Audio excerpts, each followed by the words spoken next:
श्री स्वामी चरित्र सारामृत अध्याय 13वा। बाळाप्पा आता मठात स्थिरावले होते, पण संकटांनी त्यांची पाठ सोडली नव्हती. मठात चाललेलं राजकारण, सुंदराबाईंचा वाढलेला गर्व आणि चोळाप्पांची धनलोभी वृत्ती या सगळ्यात बाळाप्पांची भक्ती कशी टिकली. आजोबा आज उलगडणार आहेत अध्याय 13वा, अहंकाराचा अंत आणि निष्ठेचा विजय. आजोबा, बाळाप्पा तर एवढे सात्विक होते, मग त्यांना मठात कोणी त्रास दिला का? बाळा, सुंदराबाई मठातील मुख्य सेवेकरी होती. स्वामींवर तिचा खूप प्रभाव होता, पण हळूहळू तिला स्वतःचा गर्व झाला. बाळाप्पांना स्वामी स्वतः उठवायचे, बाहेर घेऊन जायचे हे पाहून सुंदराबाई मत्सर करू लागली. तिने बाळाप्पांचा अपमान करायला सुरुवात केली. दुसरीकडे चोळाप्पा, ज्यांनी स्वामींची 12 वर्षे सेवा केली होती, त्यांना आता द्रव्याचा लोभ सुटला होता. बाळा, एकदा राणीसाहेबांनी एका भक्ताने दिलेला चंद्रहार मागवला. चोळाप्पांकडे तो हार होता, पण त्यांनी खोटं सांगितलं की हार बाळाप्पांकडे आहे.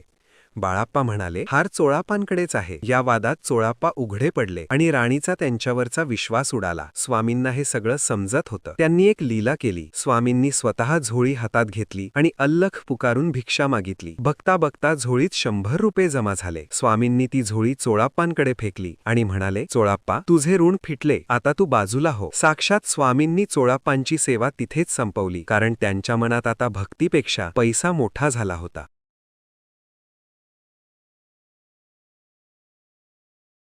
बाप रे, म्हणजे स्वामींनी चोळाप्पांना काढून टाकलं. मग सुंदराबाईचं काय झालं? बाळा, सुंदराबाईचा गर्व तर गगनाला भिडला होता. तिने एकदा बाळाप्पांना मारहाण केली. दुखावून बाळाप्पा मठ सोडून जायला निघाले, पण स्वामींनी त्यांना अंतर्ज्ञानाने ओळखलं आणि मठातच मारुतीच्या मंदिरात राहायला सांगितलं. बाळा, हे तेच मंदिर आहे जे हैदराबादच्या शंकरराव राय बहादूर यांनी बांधलेलं. शेवटी सुंदराबाईचा कारभार एवढा वाढला की तिने येणाऱ्या भक्तांना लुटायला सुरुवात केली. सरकार दरबारी तिच्या तक्रारी गेल्या. कारभारी माधवराव बर्वे यांनी शेवटी फौजदार पाठवून तिला कैद केलं. जेव्हा तिला साखळदंडात बांधून नेलं जात होतं, तेव्हा स्वामींनी साधी नजरही तिच्याकडे वळवली नाही. सेवेचा गर्व झाला की स्वामी असाच कडक शासन करतात. मग आता मठाची व्यवस्था कोण पाहणार आजोबा? बाळा, स्वामींनी बाळाप्पांना बोलावून घेतलं. सरकारने त्यांना पगारावर कामाला ठेवायचं ठरवलं, पण बाळाप्पा काय म्हणाले माहितीये? ते म्हणाले, मला पगार नको, मला फक्त स्वामींची सेवा हवी. बाळाप्पांची ही निष्काम भक्ती पाहून स्वामी प्रसन्न झाले. बाळाप्पांनी एक तप म्हणजे 12 वर्षे स्वामींची अखंड सेवा केली. आजही अक्कलकोटमध्ये बाळाप्पांची तीच परंपरा आदराने मानली जाते. अहंकाराची सुंदराबाई गेली आणि धनाचा लोभ असलेले चोळाप्पाही बाजूला झाले. उरले ते फक्त निष्काम भक्त बाळाप्पा. स्वामींच्या या दिव्य दरबारात आता भक्तीचा सुगंध दरवळू लागला होता. पण स्वामींच्या लीला इथेच संपत नाहीत. उद्या पाहूया भाग 4, म्हणजेच स्वामी समर्थांचे अद्भुत चमत्कार आणि भक्तांचा उद्धार. पाहत रहा आजोबा